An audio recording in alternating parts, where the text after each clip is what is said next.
दिन का सबसे सुहाना पल कौन सा है, क्या कहता है घर आ जाओ। इंडिया बुल्स होम लोन्स, घर आ जाओ।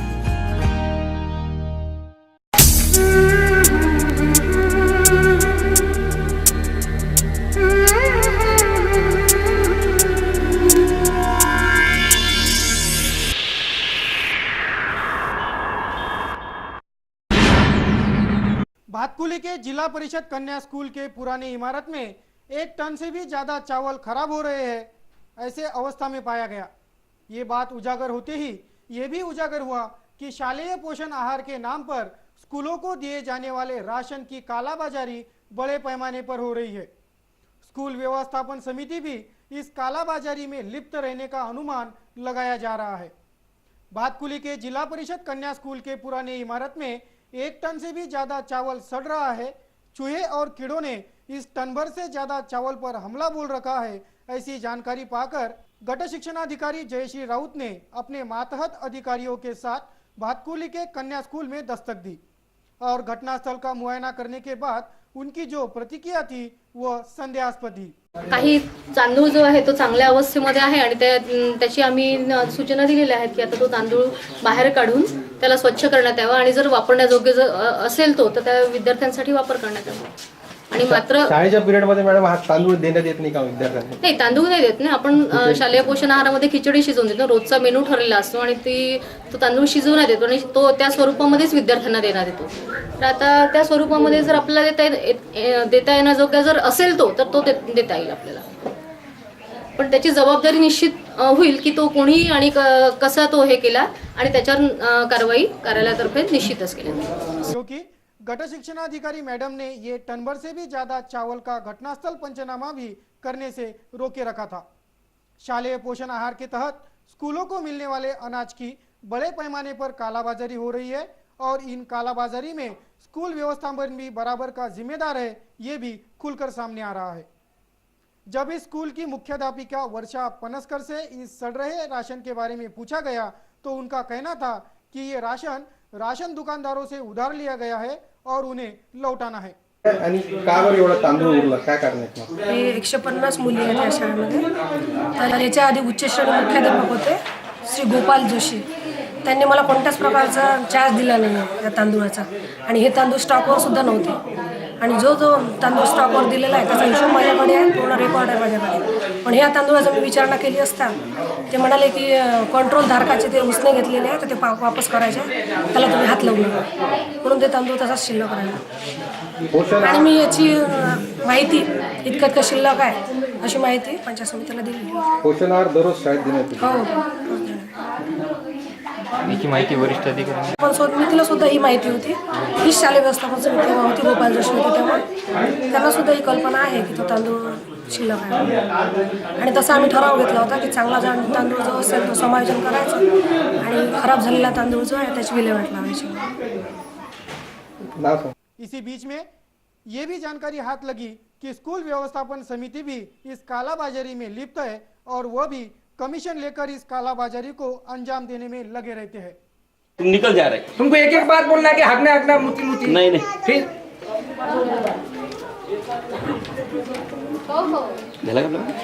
पर इस बार उन्हें कमीशन नहीं मिला, इसलिए ये घटना उजागर की गई। ऐसी चर्चा इस वक्त पूरे भातकुली परिसर में थी। यांच्या सांगण्यावरून असं म्हणतात की बा 100% उपस्थिती आहे मुलांची, मग हा तांदूळ उरला कसा, याचं कुठेतरी लेखजोग असायलाच पाहिजे ना।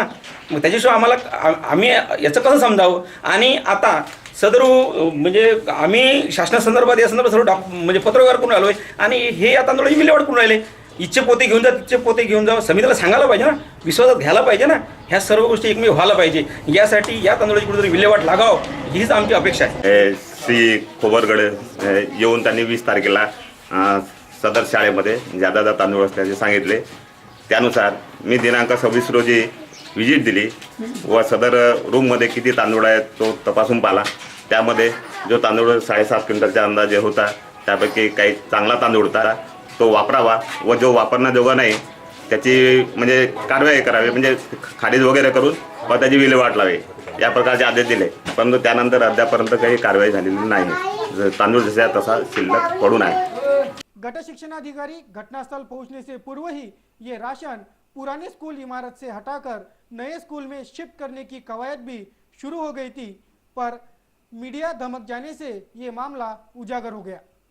एक बात और सामने आई कि ये व्यवस्थापन बच्चों को तो खिचड़ी पकाकर खिलाता नहीं, पर खुद के लिए इसी राशन से बढ़िया खिचड़ी पकाकर खाते हैं. फिलहाल स्कूलों में छुट्टियां हैं, फिर भी इस स्कूल में खिचड़ी पकी देखी गई. ये खिचड़ी स्कूली टीचर खा रहे थे, जो मीडिया के कैमरे देखकर सहमे गए और रुक गए. इस प्रकरण में क्या कार्रवाई होती है ये देखना है. वस्तुस्थिति समीक्षा, सिटी न्यूज. अमरावती जिला वकील संघ के चुनाव गुरुवार को संपन्न हुए. कुल 370 वकीलों ने गुरुवार की सुबह चुनावी मैदान में उतरे 15 उम्मीदवारों में से 10 उम्मीदवारों को जिला वकील संघ के कार्यकारिणी सदस्य के रूप में चुन लिया. मतदान के पूर्व ही एडवोकेट गजानन तांबटकर उपाध्यक्ष के रूप में निर्विरोध चुन लिए गए थे. अध्यक्ष, सचिव, सहसचिव एवं 7 क्रियाशील सदस्यों के लिए चुनाव लिए गए. गुरुवार की सुबह हुए मतदान की मतगणना गुरुवार की शाम की गई. मुख्य चुनाव अधिकारी एडवोकेट सुनील देशमुख व सहायक चुनाव अधिकारी advocate Naresh Rodge, advocate Kakade, advocate Deshmukh, advocate Surendra Gawande ने मतगणना कर चुनावी निर्णय जाहिर किए. इस चुनावी निर्णय में अमरावती जिला वकील संघ के अध्यक्ष के रूप में एडवोकेट चंद्रपाल सिंह पचलोरे ने विजय हासिल की, तो एडवोकेट ऋषिकेश भुजाड़े सचिव और एडवोकेट दीपक देशमुख सहसचिव के रूप में विजयी हुए. 7 क्रियाशील सदस्य के रूप में एडवोकेट धीरज आवारे, सोनाली बर्डे, रुशाली कोहरकर, शरद साखरकर, विक्रांत गिरमकर, नीलेश शेखर, चंद्रसेन गुणसुंदरे इन्हें विजयी घोषित किया गया. जिला वकील संघ के इस नवनिर्वाचित कार्यकारिणी को सभी ने शुभकामनाएं देकर उनका अभिनंदन किया. जिला वकील संघ के नवनिर्वाचित कार्यकारिणी को सिटी चैनल परिवार की ओर से विजयी शुभकामनाएं दी जा रही है. स्थानीय खोलापुरी गेट पुलिस थाना अंतर्गत आने वाले खड़कारीपुरा निवासी प्रेमलाल श्रीवास्तव अपने परिवार सहित अंजनगांव गए थे. घर में कोई ना रहने का फायदा उठाकर अज्ञात चोरों ने इस घर में घुसकर एक नेकलेस, 13 ग्राम की एक अंगूठी, 1 ग्राम की एक अंगूठी तथा कुछ चांदी की वस्तुएं, ऐसा कुल 40,000 के माल पर हाथ साफ कर लिया. प्रेमलाल श्रीवास्तव का परिवार जब गांव से घर लौटा तो उन्हें घर में हुए चोरी का पता चला. इस मामले की प्रेमलाल श्रीवास्तव ने खोलापुरी गेट पुलिस थाने में शिकायत दर्ज की है, जिसकी जांच खोलापुरी गेट पुलिस कर रही है. नागपुर अमरावती राष्ट्रीय महामार्ग पर रास्ता चौपदरीकरण का कार्य बड़े जोरों से चल रहा है. इस मार्ग के टोल वसूली के लिए नांदगांव पेठ से अमरावती दरमियान टोल नाका प्रस्तावित है, लेकिन इसी मार्ग पर मोर्शी, वरुड़ आदि शहरों की यातायात होने से टैक्स वसूली का फटका इन शहरों को भी बैठ सकता है. इसलिए राष्ट्रीय महामार्ग पर प्रस्तावित टोल नाका नांदगांव पेठ MIDC के आगे कार्यान्वित करने की पुरजोर मांग करते हुए शिवसेना ने शुक्रवार को राष्ट्रीय महामार्ग पर रास्ता रोको आंदोलन किया, जिससे राष्ट्रीय महामार्ग की यातायात कुछ देर तक बाधित रही. नागपुर अमरावती राष्ट्रीय महामार्ग के रास्ता चौपदरीकरण में मोर्शी, वरुड़ शहरों का कोई संबंध नहीं तथा यह मार्ग राष्ट्रीय महामार्ग से बिल्कुल अलग है. फिर इन शहरों में से पथकर वसूली क्यों की जाए, इसलिए यह टोल नाका नांदगांव पेठ अमरावती मार्ग के बजाय नांदगांव पेठ MIDC के आगे कार्यान्वित करने की मांग शिवसेना द्वारा इस वक्त की गई. पूर्व विधायक संजय बंड, नाना नागमोते, श्याम देशमुख, आशीष धर्माड़े, अमोल निस्ताने, अनिल चांगोले, छत्रपति पटके, दिगंबर आमले, अनिल सोनटक्के सहित असंख्य शिवसैनिक इस रास्ता रोको आंदोलन में सक्रिय भूमिका में उतरे थे. सोडून या लोकांनी पैसे उघडण्यासाठी अमरावतीतील जनतेवर जास्त भुर्दंड टाकण्यासाठी हा टोल नाका अमरावती ते नांदगावच्या मधामध्ये करणार आहे. तो टोल नाका झालाच पाहिजे नाही, याच्यासाठी आमचा तीव्र लढा आहे. आज अतिशय शांततेत जरी झालं असलं तरी आक्रमक आंदोलनाची श्रृंखला यानंतर आमची सुरू राहणार आहे. पण आम्ही इथे टोल नाका होऊ देणार नाही, म्हणजे होऊ देणार नाही. महानगर में स्थानीय वसंत चौक स्थित वेंकटेश धाम में विगत 23 अप्रैल से भव्य ब्रह्मोत्सव का आयोजन किया गया है. इस ब्रह्मोत्सव में हर रोज विभिन्न धार्मिक कार्यक्रम बड़े ही विधिवत तथा भक्तिमय माहौल में संपन्न हो रहे हैं। ऐसे ही गुरुवार की शाम 7 बजे ब्रह्मोत्सव के उपलक्ष्य में शहर में भव्य रथ यात्रा निकाली गई। सबसे पहले इस ब्रह्मोत्सव के लिए हैदराबाद से पधारे स्वामी शेषाद्री तथा कृष्णाचार्य स्वामी सहित अन्य निमंत्रित स्वामी जी के हाथों भगवान वेंकटेश की रथ में विराजित पंचधातु की मूर्ति का विधिवत पूजन किया गया। बाद में भगवान बालाजी की भव्य शोभा यात्रा निकाली गई। शहर के हजारों श्रद्धालुओं ने तिरुपति बालाजी का रथ खींचने के लिए होड़ लगी थी। स्थानीय वसंत चौक स्थित बालाजी मंदिर से प्रारंभ यह शोभा यात्रा जयस्तंभ चौक, बापट चौक, सरोज चौक, साबनपुरा पुलिस चौकी, जवाहर रोड, चित्रा चौक आदि मार्गों से भ्रमण करते हुए बालाजी मंदिर में इस शोभा यात्रा का समापन किया गया। शहर के विभिन्न मार्गों से गुजरती तिरुपति बालाजी के शोभा यात्रा का भाविक भक्तों ने जगह जगह स्वागत कर दर्शन लिए। इस शोभा यात्रा के मार्ग पर जगह जगह भक्तों ने शरबत तथा प्रसाद का भी वितरण किया।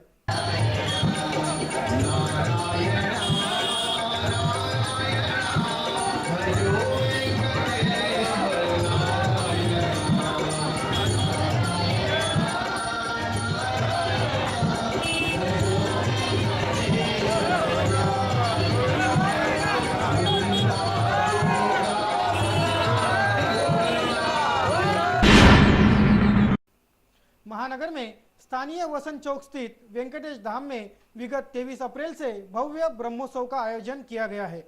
इस ब्रह्मोत्सव में हर रोज विभिन्न धार्मिक कार्यक्रम बड़े ही विधिवत तथा भक्तिमय माहौल में संपन्न हो रहे हैं। ऐसे ही गुरुवार की शाम 7 बजे ब्रह्मोत्सव के उपलक्ष्य में शहर में भव्य रथ यात्रा निकाली गई। सबसे पहले इस ब्रह्मोत्सव के लिए हैदराबाद से पधारे स्वामी शेषाद्री तथा कृष्णाचार्य स्वामी सहित अन्य निमंत्रित स्वामी जी के हाथों भगवान वेंकटेश की रथ में विराजित पंचधातु की मूर्ति का विधिवत पूजन किया गया। बाद में भगवान बालाजी की भव्य शोभा यात्रा निकाली गई। शहर के हजारों श्रद्धालुओं ने तिरुपति बालाजी का रथ खींचने के लिए होड़ लगी थी। स्थानीय वसंत चौक स्थित बालाजी मंदिर से प्रारंभ यह शोभा यात्रा जयस्तंभ चौक, बापट चौक, सरोज चौक, साबनपुरा पुलिस चौकी, जवाहर रोड, चित्रा चौक आदि मार्गों से भ्रमण करते हुए बालाजी मंदिर में इस शोभा यात्रा का समापन किया गया। शहर के विभिन्न मार्गों से गुजरती तिरुपति बालाजी के शोभा यात्रा का भाविक भक्तों ने जगह जगह स्वागत कर दर्शन लिए। इस शोभा यात्रा के मार्ग पर जगह जगह भक्तों ने शरबत तथा प्रसाद का भी वितरण किया।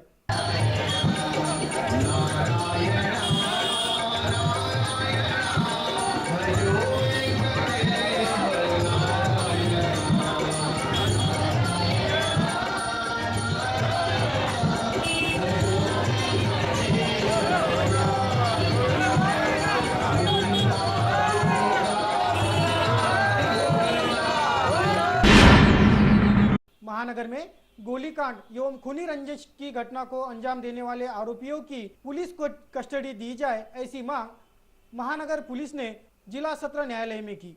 ये मांग जिला सत्र न्यायाधीश ने सिरे से खारिज कर दी गई है।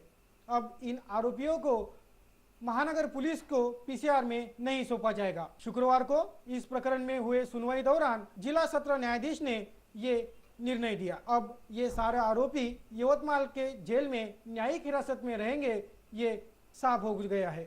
ये अब इस प्रकरण की तफ्तीश आगे कहां तक जाती है, ये देखना है। दिवसाचा हा सर्वात सुखाचा क्षण कोणता आहे अन सांगे काय खरी यादा। India bulls home loans,